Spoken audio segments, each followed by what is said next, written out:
Hey everyone, today we are going to look at the Sony ZX2 review and see whether it is worth the money and then whether it sounds as good as Sony claims it to be.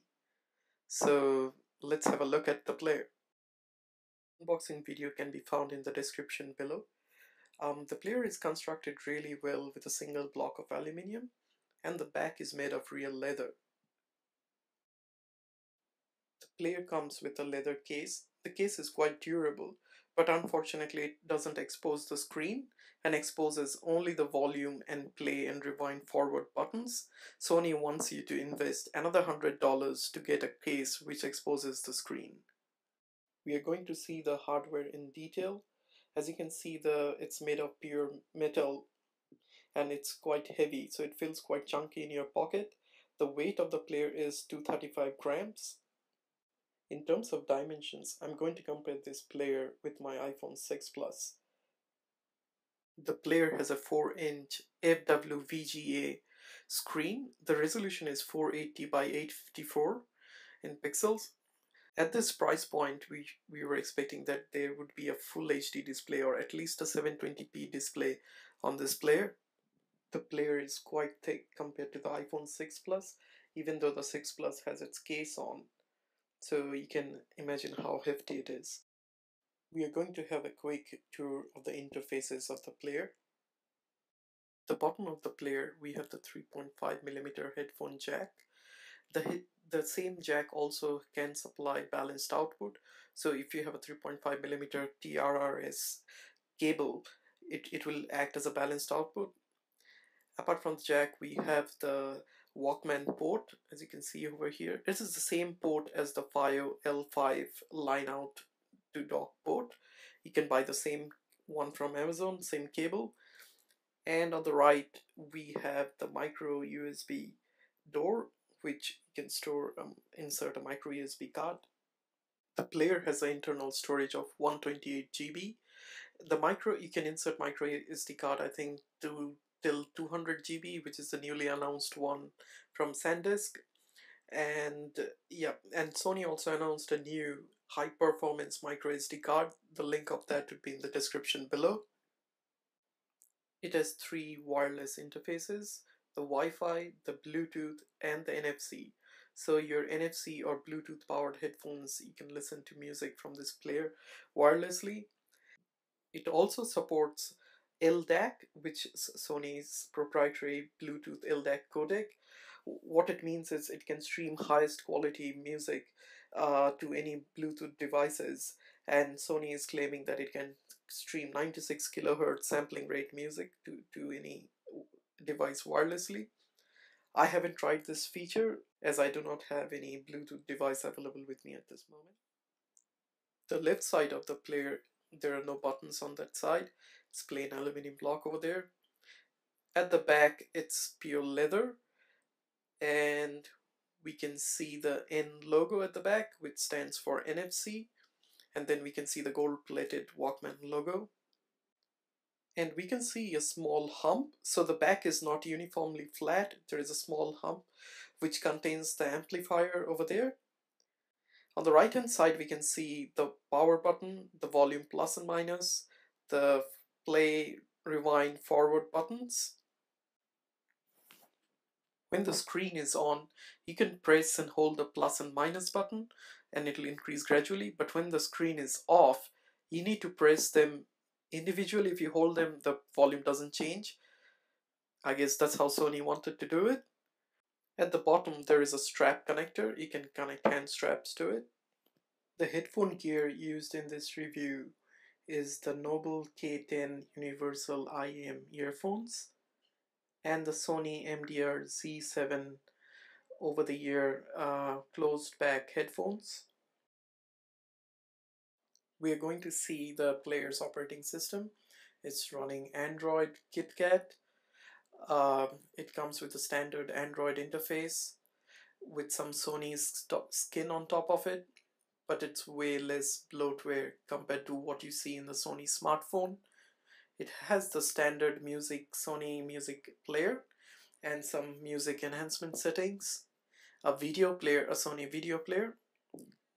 Now let's look at the settings, which is the standard Android settings. The top drop down has a quick shortcut to the sound adjustment settings app. Now looking at the settings, about device, there we see the Android version running 4.2.2. It's running a custom build which is 1.01, which I got last week, I think, the new firmware update. The latest update has the ability for third-party apps to add high-res files for its playback. It was not possible before. Thank you, Sony, for this update. We're going to look at the hardware specs inside. It's running an ARM v7 processor, which is not bad, and a RAM of 685 MB, which I think is not that optimal for operating system of running KitKat. What I mean basically is to do multitasking, I would not recommend it. It makes the player slow. Just for an example, I'm going to the Play Music app, and as you can see, it takes time to open the app. It's not just that fast responsive. Now I clicked play, and as you can see, it took 3 to 4 seconds to respond to my touch action. I would not recommend running Gmail or other apps simultaneously. It will make it slower. What I love about this player is the two level of volume amplification. One is a quick one, which is the music, video, and games over there. And the top one is the master one, which is a more gradual amplification. This way it can prevent accidentally increasing the volume too high.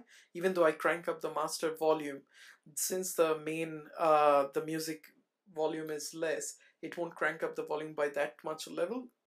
And the bottom volume setting is for the notifications from other third-party apps. We're now going to look at the now playing home screen of the music player app. There's the artwork, the standard navigation, and the play pause buttons, the repeat, the shuffle. And if you swipe right, you get the ID3 tags for the song. You can see this one is a DSD codec. I'll discuss in detail what sort of audio formats it can play. We're going to look at now at the music menu, the basic player app. What it does, it has the standard all songs, albums, artist selection. Let's look at the folders menu. So it's showing the system storage and the SD card.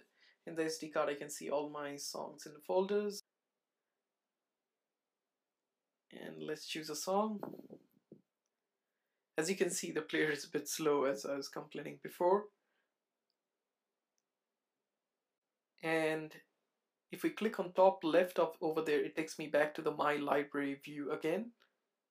One thing I want to highlight is the folder view will only work if you put your songs or folders inside the folder called music. So in this case, in the system storage, I've created a music folder and all the songs are inside that. That's why it's recognizing it. But in the SD card, I've just dumped the songs. So in order to show in the folder view, you have to create a folder called music and put all your songs inside there. Otherwise, the folder view won't work. What I would love was, like, if I had playing a song and from the now playing screen, I can click on a button and go back to the album of that particular song so that I can view the remaining songs in the album, which is unfortunately missing. Now we are going to look at the search functionality. If I click on that search icon, I get the search for track, and I can type in anything. It's just a pure Android search experience, very similar. The one disappointment with the search is I just get the track view. I never get the album group together or artists together. In Astral and Current players, you can get them grouped together and then you go directly to the album, but here you can get only the track. We're going to look at the player's settings options. This is the default app setting option. We have the DSD playback settings, which is quite unique. I haven't seen that in any other player. So you can choose a sharp roll-off or slow roll-off. I've selected sharp roll-off because I like energetic music and to give me that extra punch. In the select gain option, the recommended setting from Sony is to have -3 decibels, but I'm using 0 decibels to get a higher amplitude in the sound signal because I was using my Sony Z7, which is a 70 ohm impedance headphone, so I needed a higher gain than -3 decibels. But I would suggest to stick with the Sony's recommended gain settings. And the other settings in the player is like keep screen on, the update database, which will go and update the music library, and also changing background color and the standard about music play. Adding to playlist is quite easy. You click on the top, the plus button, and it gives you the available playlist, and I choose the existing one. And after adding it, I get the standard Android notification at the bottom. And let's see what else is there in the menus. There is something called Throw, which is actually streaming this player, streaming the music into some other devices. So it's looking for other devices so that I can stream this music from this player. So, which is the LDAC functionality Sony is marketing about. And in this case, I don't have any players. So going back. And then we have the sound adjustment settings, which I'll come to it later. And this is the standard visualizer. I guess don't run the visualizer because the system is heavy and then it'll make the system slow. But it's a nice to have feature. Now you can add or delete cover art from here, or add or delete lyrics, and the standard settings of the player, which we just saw a few minutes ago. And now let's look at the sound adjustment settings. So here we have the Clear Audio Plus, which is again Sony's proprietary auto mode of settings. So like in camera you have an auto mode, this is the auto mode of the ZX2 DAB. If you turn it on, it won't allow you to do any custom settings on its own. It says get the benefits of cutting edge digital signal processing with a single touch. I actually don't like it that much. I prefer to be all the settings off and keep it as flat as possible to get the best benefits of the audio quality of the actual track. Now let's look what manually you can set. You have the surround sound option. In the surround sound we get the standard like off obviously, and the studio setup, the club, the concert hall, the matrix, I keep it off. And then you have the DSEEHX. So this is the feature which says to recover the high tone range often lost with digital music. So it's able to get lost tone dynamic range from low quality files like your MP3s. I'm not sure how it does that. I haven't noticed any difference though. I keep it on, but remember, if turning it on will reduce battery life. And dynamic normalizer is something really good. It actually keeps the volume as close to same level across various tracks. Let's look at the equalizer. I keep my equalizer off. I don't use any presets over here because I don't like the colored music. But you get a couple of preset settings over here. You can have stored user-defined 1, user-defined 2 presets, which is pretty nice to have. To have a look at the album cover view. It is a nice grid-based layout with all the album artwork showing up. It's pretty standard. Most players have this kind of album cover view. What we don't have is the filter to choose high-res songs only or high-res albums only. We can choose album display format and choose list view, which is a good addition. One of the best features of this player is to install third-party streaming services. In this case, the Google Play Music or Tidal, another high-res service. You can install Spotify too, and it works great. Now we are going to look at the battery life of this player. Sony says the onboard lithium-ion battery provides up to 60 hours of MP3 usage and 33 hours of high-res songs per every charge of 100% charge. Um, what I found is I'm listening to mostly high-res songs or lossless music. I get about 25 to 30 hours of battery life, which I think is exceptional for a portable player. And I think all portable players should have this kind of battery life. Comparing to the other flagship players we have is the Calyx M, which gives only 5 hours of charge, and AK240 has only around 14 hours of playback. I think this is an exceptional feature of this player. What I've observed is, if you look at the battery life screen over here, the Google Play services drains battery quite a lot. You can turn off those services. What I would recommend is to turn on the airplane mode so that all your radio communications are turned off, so that it will give you the best battery life as possible. Now we are going to look at the sonic qualities of the player. The player can play back digital files up to 24-bit 192 kHz in MP3, WMA, AAC, FLAC, AIFF, WAVE, ALAC, and most importantly, the DSD formats. The player doesn't do native DSD playback. It converts into PCM using a DSD codec, and then it also supports video AVC format, also the MPEG-4 and WMV9 format. I know the screen is small, but it can do video playbacks. Comparing the DSD playback of this player with AK240's native DSD playback, I actually couldn't hear any difference among them. And that's really a good quality about this player. A lot of people have actually asked me whether the ZX2 has a background noise, and apparently ZX1, which is the previous iteration of this player, had a faint background noise, and I actually had experienced faint background noise, so it's not a pitch dark black background, which is quite annoying. So say when I turn on this player from the sleep mode, as I'm doing now, there is a loud hiss, and the hiss dies down in 2 or 3 seconds, but it is annoying to have that. But after it dies down, it doesn't become pure pitch black background.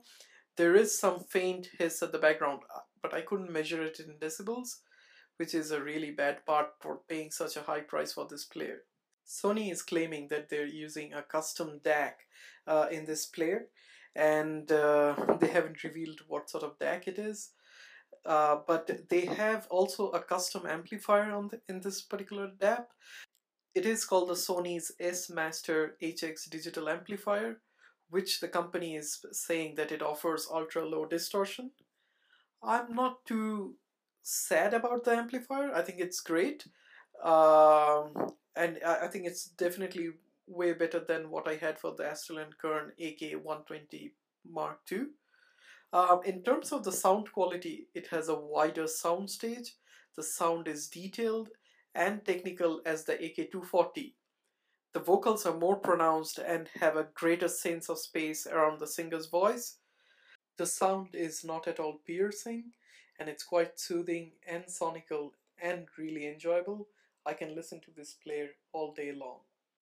And now we have come back to the conclusive part. Whether this player, which is priced 1200 US dollars, is worth the money or not. I think if you can pardon the faint background noise, which actually doesn't interfere that much, and I'm okay with it. I think it's a bit high price for this kind of player, even though the made is really well and sonically it is actually really exceptional. The price point of this player should have been around $700 or $800. And for users who are using the AK240 and paid 2,500 US dollars for that player, I would definitely recommend go for this Sony ZX2 and save some bucks. Thank you guys for watching. Please leave comments below and let me know what you think about the video, and also subscribe to my channel. Thank you again.